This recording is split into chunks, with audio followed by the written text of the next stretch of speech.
Sobat Kairos, renungan pada hari ini terambil dari Yeremia pasal 33 ayat 10 sampai ayat 11.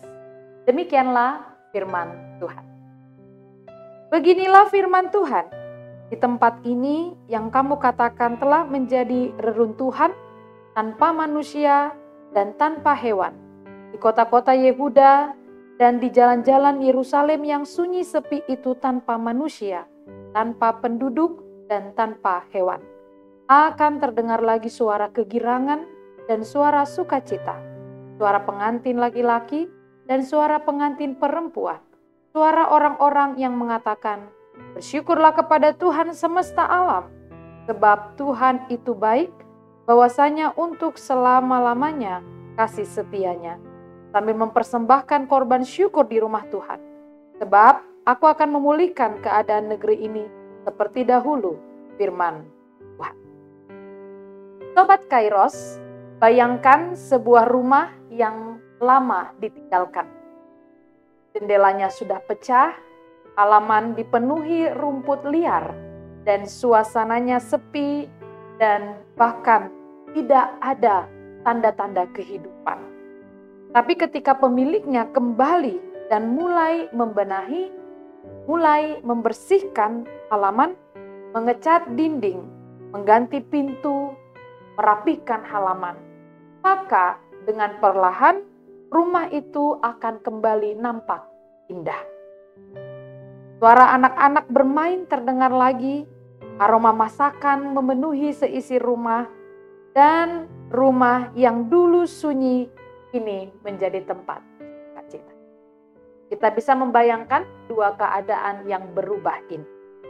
Begitulah kehidupan kita yang digambarkan dalam firman Tuhan hari ini.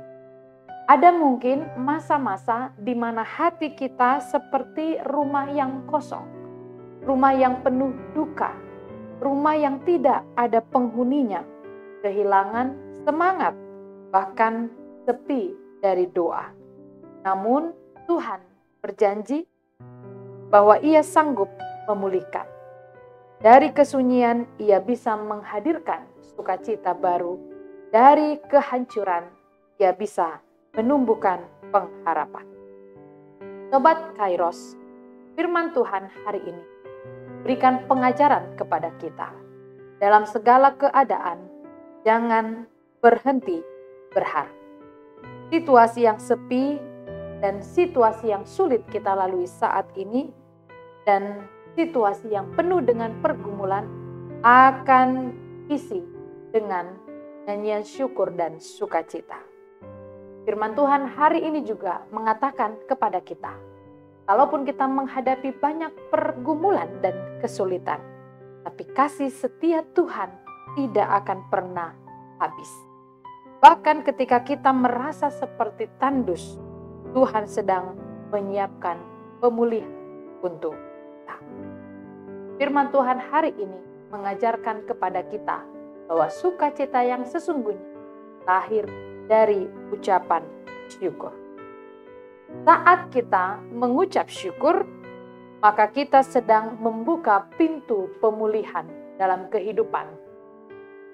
Ada kekuatan balik ucapan syukur.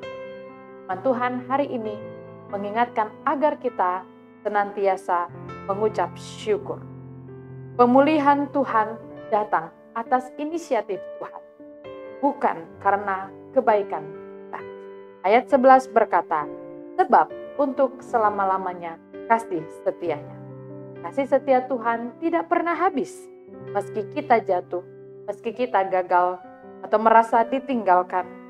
Inilah yang kita dapat imani dan percaya bahwa kasih Tuhan tidak pernah habis untuk kita.